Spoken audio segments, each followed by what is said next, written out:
Yağış, sulu qar xəbərdarlığı. Sabahdan hava yağıntılı olacaq.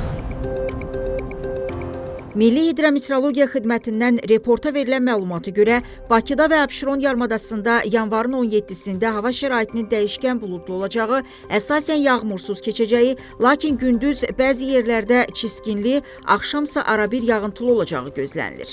Gecəyə doğru yarımadanın ayrı-ayrı yerlərində yağıntının intensivləşəcəyi, bəzi şəhər ətrafı ərazilərdə yağışın sulu qarla qarışıq yağacağı ehtimalı var. Mülayim şimal-qərb küləyi əsəcək. Havanın temperaturu gecə 0-3, gündüz 4-7 dərəcə isti olacaq. Azərbaycanın rayonlarında havanın əsasən yağmursuz keçəcəyi, lakin gündüzdən başlayaraq bəzi yerlərdə arabir yağıntılı olacağı, dağlıq və dağətəyi rayonlarda qar yağacağı gözlənilir. Ayrı-ayrı yerlərdə yağıntı intensivləşəcək. Bəzi yerlərdə duman olacaq, mülayim qərb küləyi əsəcək. Havanın temperaturu gecə 4 dərəcə şaxtadan 1 dərəcəyə qədər isti, gündüz 5-10 dərəcə isti, dağlarda gecə 5-10 dərəcə şaxta, yüksək dağlıq ərazilərdə 15-20 dərəcə şaxta, gündüz 0-5 dərəcə şaxta olacaq.